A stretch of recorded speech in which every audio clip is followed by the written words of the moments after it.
guys, C.L. Cannon here from Fiction Atlas Press, bring you another Indie Connection. This week I'm going to be telling you about some indie books that you might enjoy if you're a fan of Brandon Sanderson's Skyward series. The first book I have for you is called Daisy's Run, The Clockwork Chimera by Scott Barron. Rule number 1, don't blow up and die. Rule number 2, always follow rule number 1, if at all possible.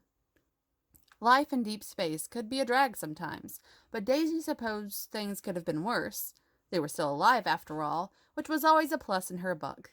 Now if only she could figure out who or what was endangering her return home, things would be just peachy.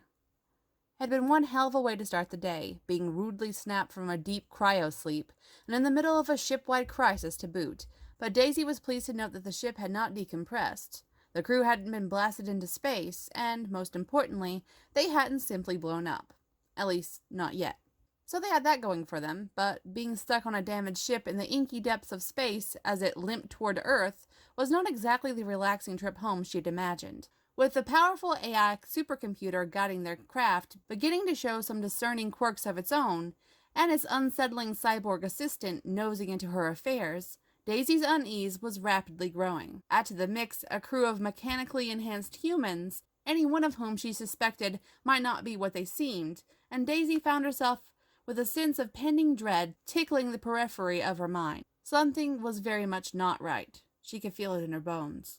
The tricky part now was going to be figuring out what the threat was before it could manifest from a mere sinking feeling in her gut into a potentially deadly reality.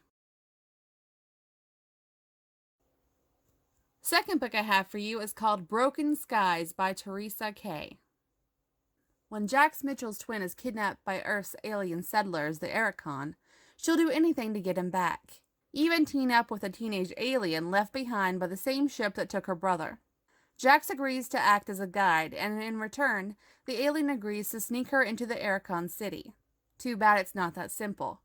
Jax soon finds that she's drawn to the alien boy with bright green hair and jewel-like scales on his back, and he's equally affected by her, the courageous redhead with haunting eyes. But she doesn't know the alien's true motives, and he has no idea that she is much more than she seems. With the aliens and the humans at odds, the connection forming between the two teens has consequences. What started off as a rescue mission sets in motion a chain of events that threatens not only the remaining humans and the growing alien society, but Earth itself. And our third book is Hooked by Deanne Brown. When virtual reality surpasses people's wildest dreams, many struggle to remain in the real world. 16-year-old Ari has watched the financial and emotional cost of virtual reality addiction for years as her father continues barely existing in a VR coma. Unfortunately, her only option to help her family escape poverty is if she studies the one subject she hates and fears: virtual reality programming. Despite her misgivings, Ari soon develops a rare talent that makes her question everything. Now she must hide her ability or risk becoming a priceless commodity that governments and corporations will fight, steal, or even kill to possess.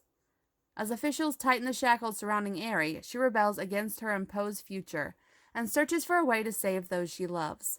Yet running proves impossible when the government is always one click away. And the last book I have for you is called Truth Seer by K.L. Moody. Not even the truth will set you free in a world of lies. It's 2121, and Kenyan-born Amara is a human lie detector, making her valuable and dangerous, but most of all, cynical. One can only take seeing the swirling colors of deceitfulness on others for so long.